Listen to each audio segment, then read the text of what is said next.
جمعية الدعوة والإرشاد وتوعية الجاليات بمحافظة بدر. আসসালামু আলাইকুম ওয়া রাহমাতুল্লাহি ওয়া বারাকাতুহু। আলহামদুলিল্লাহ ওয়াসসালাতু ওয়াসসালামু আলা রাসূলিল্লাহ ওয়া আলা আলিহি ওয়া সাহবিহি ওয়া মান ওয়ালাহ ওয়া বাদ। সুপ্রিয় দর্শক ও শ্রোতা মণ্ডলী, আসছে পবিত্র রমজান, যেটি জান্নাতের মাস, মুক্তির মাস, রহমত, বরকত, মাগফিরাতে পরিপূর্ণ মাস। এই পবিত্র রমজানে একজন গর্ভবতী, গর্ভধারিণী মা এবং দুগ্ধ পানকারিণী মা, তাদের রোজার বিধান কি হবে? এই প্রশ্নটি এখনই আসতে শুরু করেছে।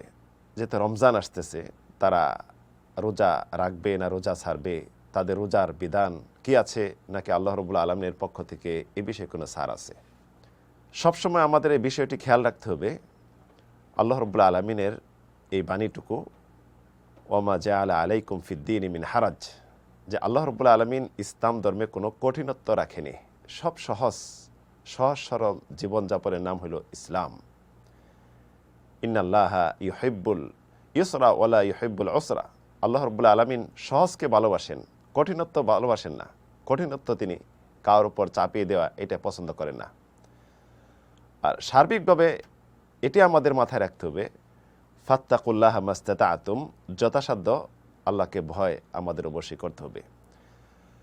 একজন গর্ভধারিণী মা এবং দুগ্ধ পানকারিণী মা, এই রমজান যে আসতেছে, যদি রোজা রাখতে তার জন্য কঠিন হয়ে যায়, যেটি তার নিজের শরীরের ঝুঁকি, সন্তানের ঝুঁকি, ক্ষতির কারণ, তাহলে গর্ভধারিণী মা, দুগ্ধ পানকারিণী মা রোজা ছাড়বে, রোজা ভাঙবে, পরবর্তীতে এটি কাজা করে নেবে।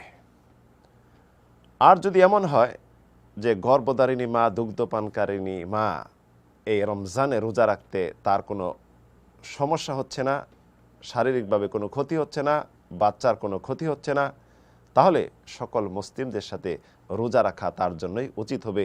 এই ক্ষেত্রে তার জন্য রোজা ভাঙা সঠিক নয়।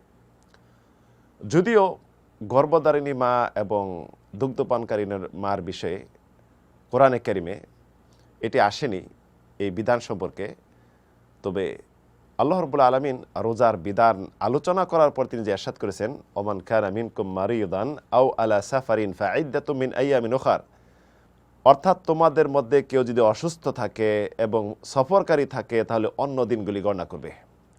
তাহলে গর্ভধারিণী মা এবং দুগ্ধ পানকারিণী মা এই বিধানের মাঝে পড়ে অসুস্থতা, কারণ নিজে শারীরিক অসুস্থ হয়ে যেতে পারে, বাচ্চা অসুস্থ হয়ে যেতে পারে, এই ভিত্তিতে তারা রোজা ছাড়তে পারে, পরবর্তী এটি কাজা করে নেবে।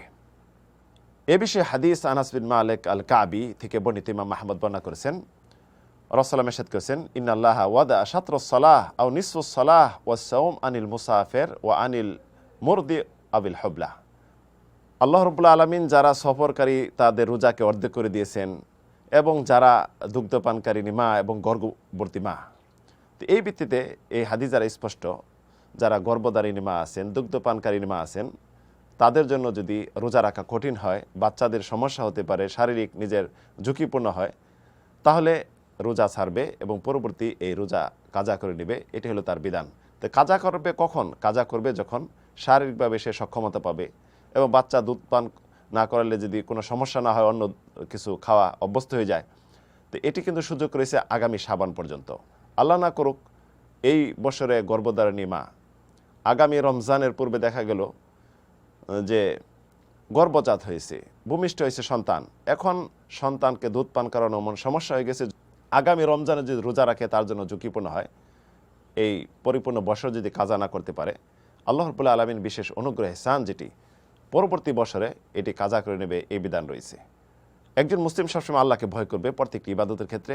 যদি সক্ষমতা হয় তাহলে রোজা রাখবে, অসক্ষম হলে রোজা ছাড়বে, পরবর্তী কাজা করে নেবে। আল্লাহু আলাম ও সাল্লাল্লাহু আলা নবিনা মুহাম্মদ।